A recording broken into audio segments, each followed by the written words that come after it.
The idea that history repeats itself is often dismissed as a cliché, yet global politics offers persistent evidence that patterns of conflict, power struggle, and miscalculation recur with striking regularity, from imperial overreach to great power rivalry, from ideological polarization to failed peace settlements. International affairs repeatedly cycle through familiar dynamics. This repetition is not the result of historical determinism or human incapacity to learn, but rather of structural forces, institutional incentives, and psychological biases that consistently undermine long-term political learning. One central reason history repeats itself is the enduring structure of the international system.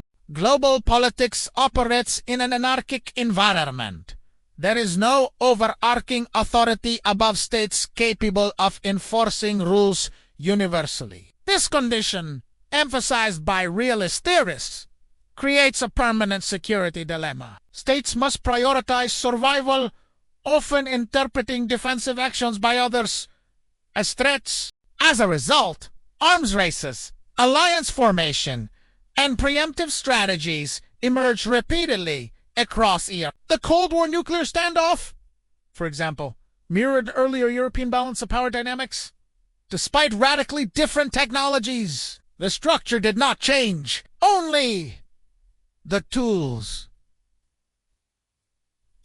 Power transitions further reinforce repetition. Rising powers challenge established ones, while declining powers resist loss of influence. This dynamic has played out from Athens and Sparta to Britain and Germany, and more recently between the United States and China. Even when leaders are aware of historical precedents, like the so-called Thucydides trap, domestic pressures and strategic mistrust make avoidance difficult. Economic growth fuels ambition, while fear of encirclement hardens defensive postures.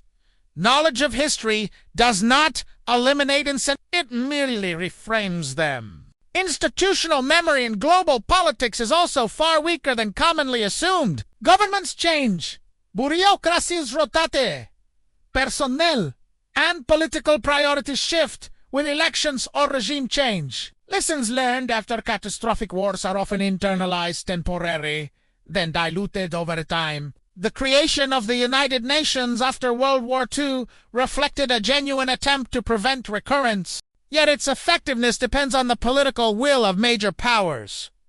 Precisely the actors most prone to bypass constraints when core interests are at stake. Institutions may preserve historical narratives, but they cannot override power politics. Ideology plays an equally important role in repetition. Political systems repeatedly divide the world into moral, civilized versus barbaric, democratic versus authoritarian, revolutionary versus reactionary. Such framing simplifies complex realities and legitimizes intervention or containment. During the Cold War, ideological certainty justified proxy wars with devastating human costs. Similar logic appears today in renewed ideological polarization, where rival powers present their systems as universally superior. Ideology reduces willingness to compromise,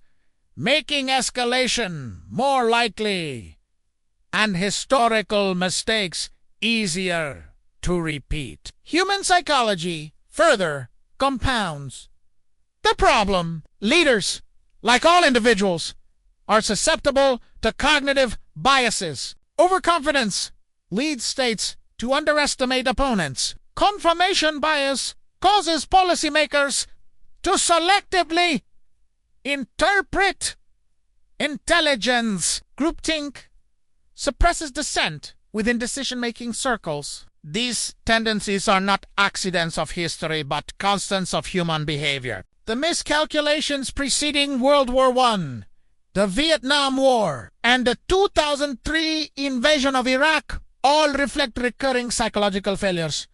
rather than unique historical circumstances. Domestic politics also incentivizes repetition. Leaders often act with short-time horizons, prioritizing immediate political survival over long-term stability. Appearing weak internationally can be politically costly at home, encouraging aggressive postures, even when restraint would be strategically wiser. Nationalism amplifies this effect, turning historical grievances into tools for mobilization. Once domestic narratives harden, backing down becomes politically dangerous. Even if historical evidence suggests escalation will be disastrous. Another underappreciated factor is selective historical learning. States do not study history. They extract lessons that support existing preferences. The same historical event can justify opposite policies depending on interpretation. For instance, Munich 1938 is frequently cited to argue against appeasement, while Vietnam is invoked to warn against intervention.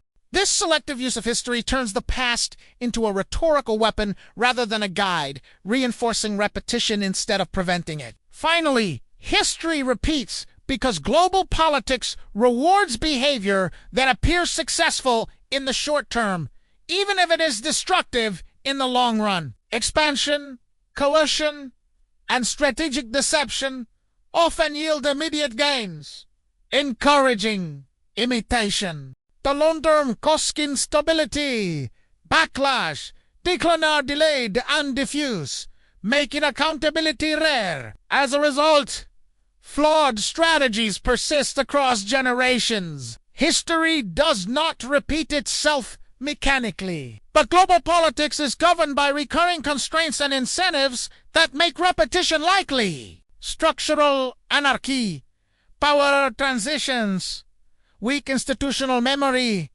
ideological rigidity, psychological bias, domestic pressures, and selective historical interpretation together create an environment where old mistakes are continually rediscovered as new ones. Breaking this cycle requires more than historical awareness. It demands institutional designs and political cultures capable of resisting incentives that reward repetition. Without such changes, global politics will continue to rhyme with its past less because humanity forgets, and more because it remains trapped by the same enduring forces.